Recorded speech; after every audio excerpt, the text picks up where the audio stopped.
Fala pessoal, tudo bem? Tudo tranquilo? Tudo 100%? Cá estou eu mais uma vez, professor Bira Júnior, professor de Biologia, e hoje a nossa aula vai ser de quê? A gente vai continuar estudando sobre célula, mas precisamente nós iremos falar das organelas citoplasmáticas. Então nós iremos falar o que essas células, que nós estudamos já, né? O que essas células simplesmente tem, o que é que tem dentro delas, para que é que serve cada coisinha que está dentro delas, ok? O nome de cada um delas e não se esqueça, a biologia é a disciplina mais fácil que existe na face da Terra. Se você tiver alguma dúvida, pega a palavrinha, separa ela, pega a tradução e aí você já ganhou a questão, já sabe tudo que está falando, ok? Tudo que está falando a própria palavra. Galera, então, quando eu falo de componentes citoplasmáticos, eu estou querendo falar principalmente das estruturas que estão dentro da célula, tudo bem? Estruturas que estão dentro da célula. A primeira estrutura que nós temos dentro da célula, então, é essa aqui, ó. O famoso citoplasma. O que é o citoplasma, gente? O citoplasma é nada mais nada menos do que todo esse fluido que está aqui dissolvido na célula, ok? E esse fluido todo, a principal função dele é organizar, permear, simplesmente emulsificar os fluidos necessários para que ele consiga, né, para que os outros nutrientes consigam entrar no local específico. Exemplo, professor. Eu quero um exemplo para saber mesmo como é que é. Vamos lá, simples. Se eu estou falando de uma moléculazinha de glicose, que é uma moléculazinha de açúcar, e essa glicose ela tem que simplesmente chegar até a mitocôndria, que é responsável por fazer a respiração celular. Essa glicose ela primeiro vai ter que entrar no plasma, e é esse plasma, ele vai fazer o quê? Ele vai emulsificar e deixar aqui dispersa essa glicose até a glicose encontrar a mitocôndria.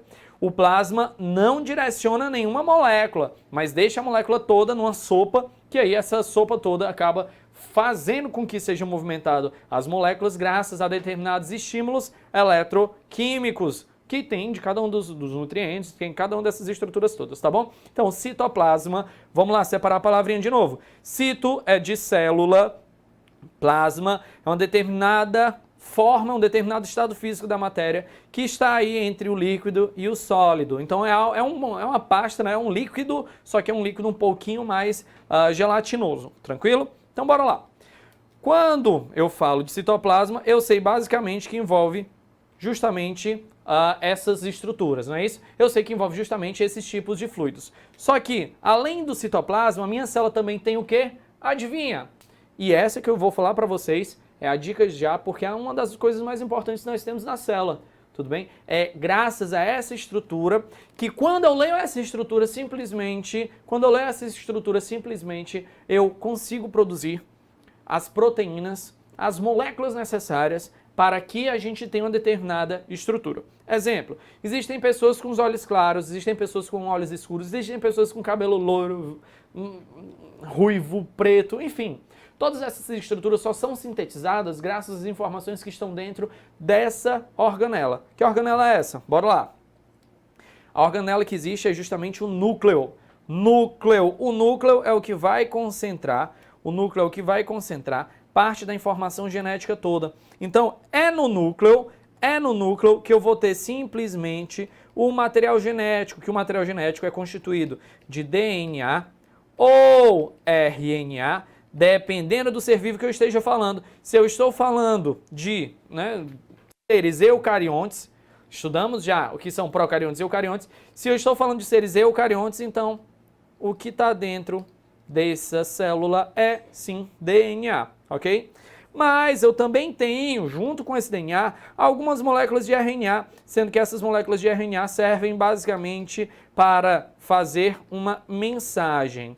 Então é um RNA na forma de mensageiro que sai do núcleo para mandar uma informação para outro tipo de organela que a gente vai ver futuramente, que é o próprio ribossomo. Então, tranquilo? Então o núcleo ele vai ser o correspondente, o núcleo vai ser o responsável por organizar todo o material genético. Tranquilo? Então onde é que está o núcleo? Gente, eu organizei aqui a nossa aula para a gente ver do núcleo, que é o mais concentrado, até a parte mais externa, que é a membrana plasmática. Então o núcleo está aqui no centro, podendo estar não só no centro, mas em uma pontinha ou outra da célula. Esse núcleo, todas essas organelas, elas não são completamente fixas no seu devido local. Então eles ficam soltos aí, só não conseguem sair porque a membrana plasmática acaba impedindo isso tudo. Então, o núcleo, ele é formado basicamente por um poro nuclear. Nesse poro nuclear, atenção, gente, nesse poro nuclear, nós temos uma saída de material genético, mas não saída de DNA. O poro nuclear serve para deixar passar material genético, mas o material genético que ele deixa passar é basicamente RNA mensageiro, ok? E também esse poro nuclear deixa passar determinados tipos de materiais genéticos, né? Em alguns casos, ele deixa passar alguns tipos de materiais genéticos, em outros casos ele faz, inclusive, impedir que isso aconteça. Tá? Então, além do poro nuclear, que é o buraco, que é a cavidade que fica mesmo entre o núcleo e o lado de fora do núcleo, o citoplasma, nós temos o envelope nuclear, que aí você já sabe que o envelope nuclear chama-se de carioteca. Carioteca. Teca, proteção, armadura, cario, de núcleo. A cromatina e o nucleolo são dois nomes que nós damos para o material genético no centro deste núcleo. Sendo que o nucleolo é um material genético concentrado e a cromatina é um material genético que pode ou não estar concentrado, dependendo da forma onde ela está. Então, uma forma que pode ser sintética, uma forma que pode ser se transformando em RNA mensageiro facilmente, ou uma forma que está condensada que pode se transformar em nucleolo. Então, aqui nessa imagem nós conseguimos ver, né, diversos tipos de organelas, mas vamos dar uma olhadinha a organela de uma por uma. Tranquilo, meu jovem padawan? Então, vamos lá. Lembrei, já viu que é esse núcleo todo, sei que esse núcleo tem, né, a sua concentração, um determinado material genético logo no centro, sei que esse núcleo também tem uma carioteca, ok? E eu sei também que se o meu núcleo, ele manda para fora um determinado material genético que tem que ser lido para processar, para produzir uma proteína, a organela que tem que estar pregada, a organela que tem que estar colada no núcleo, é a organela que vai fazer a leitura disso tudo. Então, a dica já que eu dou para vocês é o seguinte: quanto mais próximo do núcleo, mais ligações nós temos e mais importâncias nós temos, inclusive dependências do próprio núcleo. Então, a organela mais próxima que você encontrar do núcleo sempre vai ser essa aqui, ó. Tá vendo essa organela aqui membranosa? Tá vendo essa organela aqui toda membranosa? Essa organela membranosa, ela está praticamente pregada. Olha onde é que está o poro nuclear. O poro nuclear está dando espaço. O poro nuclear, ele está aqui, ó, justamente, olha só onde. Ele está dando espaço diretamente a essa organela, que essa organela vai se chamar de retículo endoplasmático. Professor, outro nome difícil. Rapaz, não acredito. Difícil o quê, ó? Endo é dentro, plasma é o líquido que a gente sabe que é, e retículo é uma estrutura. Então, retículo endoplasmático é uma estrutura que está dentro do plasma, mais precisamente colado ao núcleo, sendo que esse retículo endoplasmático ele pode ser dividido em dois, ou ele é rugoso ou ele é liso. Rugoso tem o quê? Adivinha o que é que o rugoso tem? O rugoso tem rugas. O que é essa ruga toda? A ruga é ribossomo. O ribossomo, que é a outra organela, ok, ó, esse aqui, ó, que tem todo aqui, ó, tudinho, ó, tudinho. Isso aqui é o ribossomo que vai servir para fazer a síntese proteica. Então, o retículo endoplasmático é toda essa organela membranosa e o ribossomo é essa organela que está pregada nesse retículo endoplasmático. Se a função do ribossomo é sintetizar a proteína a partir do RNA mensageiro, que eu vou escrever mRNA, então eu tenho que estar colado na saída desse RNA mensageiro. Onde é que o RNA mensageiro é sintetizado, é produzido? No núcleo. O DNA do núcleo, ele acaba fazendo uma cópia, copiar, não é transformar, ele acaba fazendo uma cópia e se transformar em RNA mensageiro. Quando se transforma em RNA mensageiro, ele sai. Quando ele sai, olha quem está esperando. Retículo endoplasmático rugoso, doido para pegar esse RNA mensageiro e já fazer a síntese proteica. Então, o RNA mensageiro encostou no retículo endoplasmático, olha só, já tem uma proteína. Eu já tenho uma proteína, ok? Quem é que faz tudo isso? Principalmente, gente, esse rapazinho aqui, o ribossomo. Retículo endoplasmático só é chamado de retículo endoplasmático rugoso porque ele tem as rugas chamadas de ribossomo. Mas além do retículo endoplasmático rugoso, eu tenho o retículo endoplasmático liso. Vocês conseguem identificar nessa imagem onde é que está o retículo endoplasmático liso? Claro que consegue, né? Olha só, se aqui tem rugas e está colado no núcleo. Eu sei que retículo endoplasmático está colado no núcleo, só que esse aqui é liso. Olha só, não tem nenhuma ruga nele. Tem nenhuma ruga nele. Professor, o que são essas coisinhas aqui verde? Gente, essas coisinhas verdes são normalmente as estruturas formadoras do próprio retículo endoplasmático, tá? As rugas ficam do lado de fora, como eu consigo perceber aqui. Então, o rugoso é esse que tem as rugas do lado de fora. E aqui esse é o liso, porque o liso ele não possui ruga alguma. O rugoso tem como principal função, o rugoso tem como principal finalidade a produção de proteínas. Então as rugas ficam lá para sintetizar a proteína. Já o liso, por sua vez, não sintetiza proteína, mas também tem uma função sintética, sim. Qual é a função que ele acaba produzindo? Ele acaba produzindo, por sua vez, determinadas estruturas lipídicas, ok? Então ele acaba produzindo lipídeos. Dependendo do tipo de lipídio, ele vai para um local diferente. Mas então nós temos de retículo endoplasmático, tanto rugoso quanto liso, produção de determinadas biomoléculas. Mas essas biomoléculas são diferentes. O rugoso só produz proteína e o liso só vai produzir lipídio, que são moléculas de gordura. Ok? Professor, nós só temos esses dois tipos. De organelas membranosas? Não. Nós temos outra organela membranosa além do retículo endoplasmático, tanto liso quanto rugoso. Essa outra organela, acredita-se que um dia fez parte do retículo endoplasmático rugoso ou do retículo endoplasmático liso, só que com o passar do tempo acabou se despregando, ok? Então, se você encontra na célula uma organela que parece muito com o retículo endoplasmático, mas não está colado no núcleo, eu chamaria essa organela de complexo de Golgi. Complexo de Golgi. Então aqui eu já tenho outra imagem, eu estou trocando imagem direto aqui de célula, justamente para trazer para vocês os diferentes tipos de organelas. Então vamos lá. Eu sei que esse é o núcleo, eu sei que esse núcleo ele tem a carioteca, que é a membrana toda que está ao redor, ok? E eu sei que se está pregado ao núcleo, isso aqui tudo é retículo endoplasmático.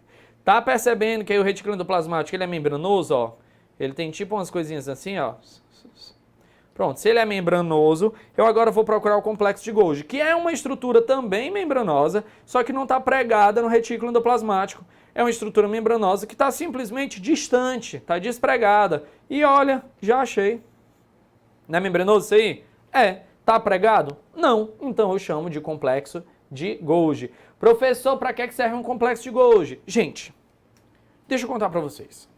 O complexo de Golgi, ele é uma organela que eu gosto de assimilar muito simplesmente com determinadas academias, com a universidade, enfim.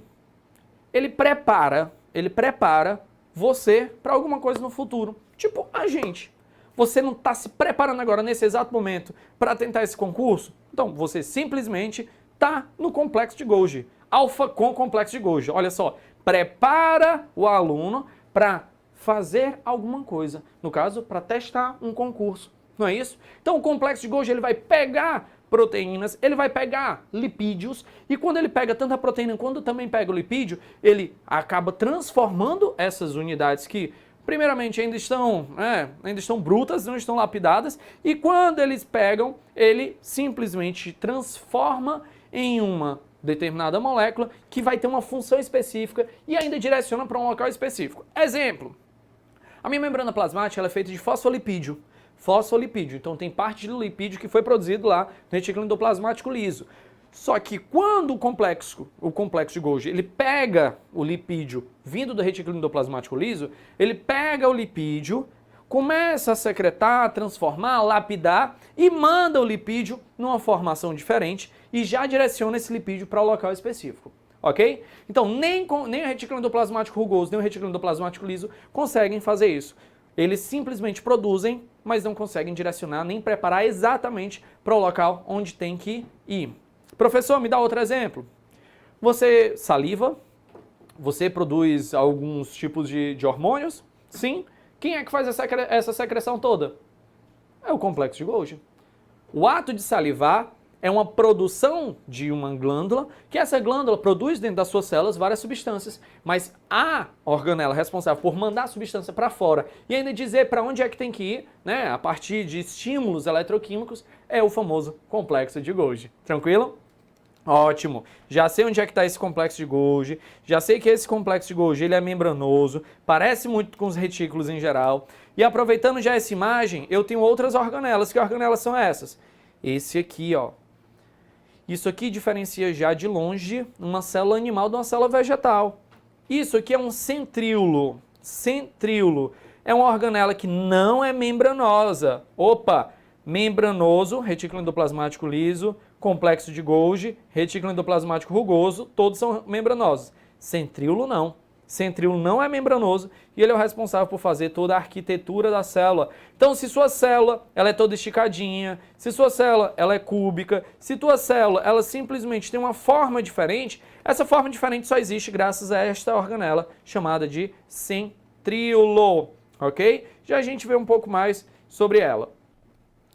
Agora, se eu falei de centríolo e simplesmente esse centríolo ele tá numa célula, eu não vou encontrar normalmente essa outra estrutura. Normalmente eu não encontro. Eu só encontro parede celular, principalmente se essa parede celular for feita de celulose, eu só encontro essa parede celular em plantas, porque no caso elas são feitas elas fazem parte das células vegetais. Então, ou eu encontro centríolo, ou eu encontro parede celular de celulose. Porque ou é uma célula animal, ou então é uma célula vegetal. Professor, não dá para ter os dois, não? Galera, até agora ninguém achou não, certo? Por quê? Porque o centríolo tem uma determinada função, que é a divisão celular, a partir desses fusos todos, a partir da produção toda desses microtúbulos, ok? E a célula vegetal, ela tem sua divisão celular feita a partir da parede celular, que no caso a parede celular ela apenas se parte ao meio e aí começa a aumentar. Já o centríolo tem uma resolução um pouco mais complexa, que a gente vê em outro momento. Tranquilo? Então até agora a gente já aproveita para ver a diferença entre uma organela de outra organela e inclusive de uma célula para outra célula, tá? Recapitulando e relembrando uma coisinha. Se eu estou falando de organelas, células que possuem organelas só podem ser células eucariontes. Não se esqueça disso, tudo bem? Células eucariontes são células mais complexas que têm, além do ribossomo, outras organelas. Células procariontes, que são células não tão complexas, são células mais primitivas, elas possuem apenas o ribossomo como uma organela e um núcleo completamente disperso e desorganizado, que é um material genético disperso e desorganizado, ok? Professor, tem mais alguma organela que eu tenho que saber? Ainda faltam algumas. E agora nós vamos ver as organelas que elas acabam trabalhando, facilitando a movimentação geral da célula. Que organela é essa, gente? Adivinha só. É o lisossomo. Professor, onde é que está o lisossomo? Gente, o lisossomo, ele normalmente são organelas pequenininhas, normalmente circulares, que estão soltos no citoplasma. Então eu posso dizer que o lisossomo é isso aqui, eu posso dizer que o lisossomo é isso aqui, ok? Que é isso aqui, enfim. O lisossomo, na prática, ele é uma organela que está dentro da célula, que essa organela ela tem uma principal função. Adivinha qual é a principal função? Digestão intracelular. Professor, o que é uma digestão intracelular? Galera, biologia é a disciplina mais fácil que existe na face da Terra. Digestão intracelular só pode ser o quê? Digestão dentro da célula. E é só lembrar daquele amigo liso. Aquele amigo liso. Quando vocês chamam amigo liso para a festa? No caso, eu sou o amigo liso, né? Dos meus amigos aqui. Quando eu sou chamado para as festas, né, o liso, eu vou fazer o quê? Vou levar presente? Como é que leva presente, rapaz? Liso desse jeito? O que é que eu faço? Eu vou comer. O amigo liso não faz isso nas festas? Né? Você chama ele para a festa, tal, cadê o presente? Não leva. Mas na hora de comer, rapaz, é o primeiro da fila. O lisossomo é o amigo liso. Liso, só faz digestão. Então, no caso, esse lisossomo aqui que só quer saber de comer. Então, se bobear, uma partículazinha maior do que o normal, ele já separa ao meio. Se tiver uma proteína dando bobeira, que não acabou de ser sintetizada, se tiver uma proteína aí, um nutrientezinho aí, se a célula acabou de englobar uma estrutura, o primeiro que vai lá ver o que é e como é a organelazinha chamada de lisossomo. Ok, gente? Professor, lisossomo faz a digestão. E essa outra serve para quê? Galera, essa outra organelazinha aqui, vocês não têm noção da importância dela. Graças a esta organela, nós hoje temos funções metabólicas tão aprimoradas de um jeito que nós conseguimos fazer diversas coisas. Nós conseguimos ter um ritmo metabólico altíssimo. Tanto é que a gente come bastante. E a gente acaba gastando bastante energia. E a gente tem um ritmo, não só de pensamento, como de exercício, de enfim, muito alto, comparado inclusive com outros animais e comparado inclusive com outros seres vivos que não fazem esse tipo de metabolismo. É um metabolismo dito como metabolismo aeróbio ou aeróbico, mesma coisa, tá bom? O metabolismo aeróbio é um metabolismo que utiliza principalmente fonte de oxigênio para acabar produzindo uma molécula energética chamada de ATP. Determinados tipos de células não conseguem produzir a ATP vindo do oxigênio, como é o caso de algumas bactérias e como é o caso também de alguns fungos, certo? Já os animais, inclusive alguns grupos de plantas conseguem fazer isso. Professor, para tudo. Mas que pode só estar dizendo que tem planta que faz respiração celular? Sim, estou dizendo que tem planta que faz respiração celular. Na verdade, a maioria das plantas todas faz respiração celular. O que ela produz de oxigênio é a síntese de glicose. Então, ela vai ter um determinado momento da vida dela que ela vai produzir fotossíntese, e na fotossíntese ela produz açúcar, e vai ter outro momento que ela vai consumir oxigênio para quebrar esse açúcar e fazer o metabolismo dela. Só que mesmo assim ainda não é um metabolismo tão forte quanto o nosso, o dos animais, tá bem? Então, quando eu vejo aqui essa organela, a mitocôndria, ela é uma prima justamente dos próprios plastos. Professor, mitocôndria faz respiração celular. E o plasto faz o quê? Os plastos têm vários nomes, não é isso, gente? Dependendo da cor desse plasto, ele vai receber um nome. Eu tenho os leucoplastos, eu tenho cloroplasto. Opa! Cloroplasto eu conheço. Pronto, isso tudo é nome de cor. Cloro é verde. Não tem quando joga cloro na piscina, a piscina fica de que cor? Vermelha? Não, fica verde. Por que que fica verde? Porque o cloro, quando ele é dissolvido, quando ele está reagido, a forma, na verdade, pura do cloro é verde, tá? Porque o nome cloro é um nome latim para cor verde. Ciano, azul. Rufo, vermelho. E assim por diante, tá? Então, dependendo da cor do pigmento desse plasto, ele vai receber outro nome. Então, a mitocôndria faz a respiração celular e o plasto faz a famosa fotossíntese, ok? Faz a famosa fotossíntese. Professor, tem algum outro tipo de organela importante? Esse aqui. Os peroxissomos são os responsáveis por fazer você ser jovem. Por que você é jovem? Tem gente que tem uns 15 anos aí, tem cara de 30. Tem gente que tem uns 30 anos com cara de 10. Tem gente que já bateu 60. Você olha, meu irmão, não passou nem dos 20. Pronto, isso tudo envolve, claro, inúmeros fatores, mas um dos principais fatores é justamente o peroxissomo. Galera, peroxissomo é uma organelazinha responsável por fazer a quebra de peróxido de hidrogênio, na verdade, e esse peróxido de hidrogênio todo, vocês devem conhecer por essa fórmula H2O2, ou pelo nome água oxigenada, ele é muito tóxico para as células. E nós produzimos peróxido de hidrogênio pelas reações normais metabólicas do organismo, ok? Já, se eu tenho um peróxido de hidrogênio em excesso, ele vai acabar reagindo com as células e vai acabar destruindo parte das células e aí vai causar, sim, um determinado envelhecimento. O peroxissomo age justamente atacando esse peróxido de hidrogênio, transformando o peróxido de hidrogênio em H2O mais oxigênio, ok? Joinha até agora? Beleza, né, gente?